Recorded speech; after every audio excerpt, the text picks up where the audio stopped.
The fear I think that's in the back of my mind is like getting like audited or having the IRS come for you, right? Do you think it's gotten good enough to be just as good as an accountant? As somebody who's in AI, no. I don't know anything about Pokemon cards. Let's say you're an expert at Pokemon cards. Fine, use the AI because you already know what's going on behind the scenes. You're like using it as a tool. Hey, my name is Chris Browning. And I'm Paco de Leon. And welcome to Our 2 Cents, where we dive into the money topics that everyone is talking about. All right, Paco, should we do our taxes ourselves or should we hire someone who knows what they're doing to actually fill out all this paperwork? I feel like if you're 22 years old, have a W-2 job, very simple and straightforward, have at it with filing yourself. But if you're self-employed or you have any sort of complication going on with your finances or your tax situation, it's absolutely worth it to hire somebody. What about there's more and more AI being used in these tools. There's so many online services you can use where they go through and they say, we're going to look at everything. You just tell us all your information, drop all your forms in. We'll do all of the searching behind the scenes to do it for you. Do you think it's gotten good enough to be just as good as an accountant? As somebody who's in AI, no. Well, okay, how many pages is the tax code? Like 70,000 pages or something heinous like that, and it grows every year and it changes constantly.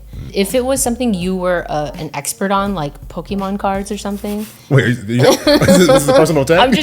I'm saying like, I don't know anything about Pokemon cards. Let's say you're an expert at Pokemon cards and you needed to file some paperwork about Pokemon cards. Fine, use the AI because you already know what's going on behind the scenes. You're like using it as a tool. But if you don't know anything about it, you can't just blindly trust the AI. Oh, yeah, that's a good point.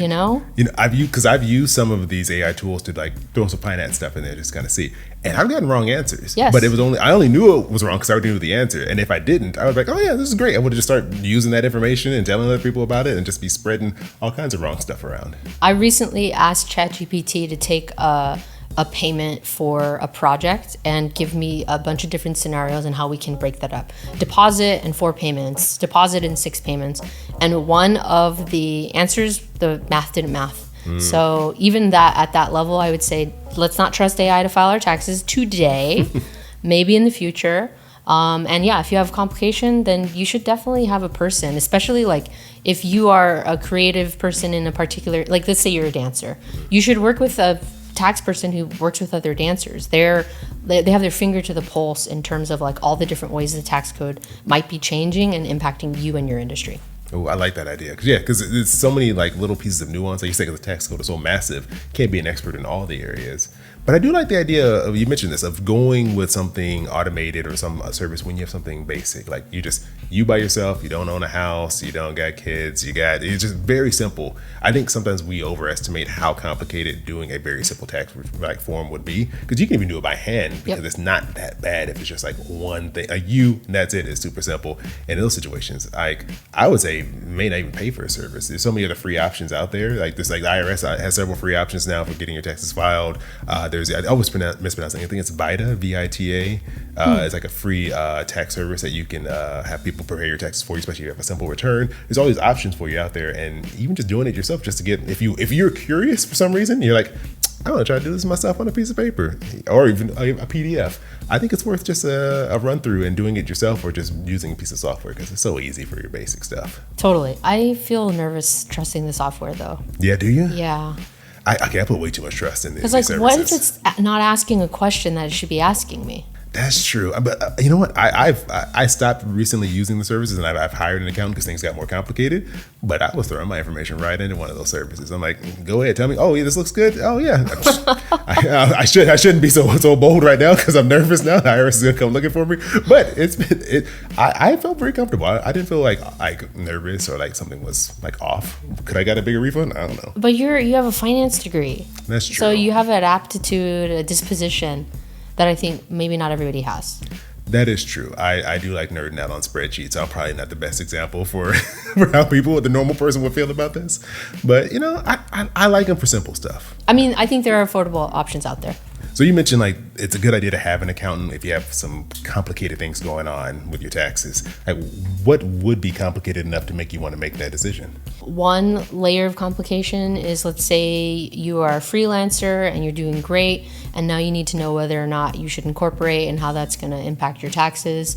having an accountant to help you kind of walk through that is great.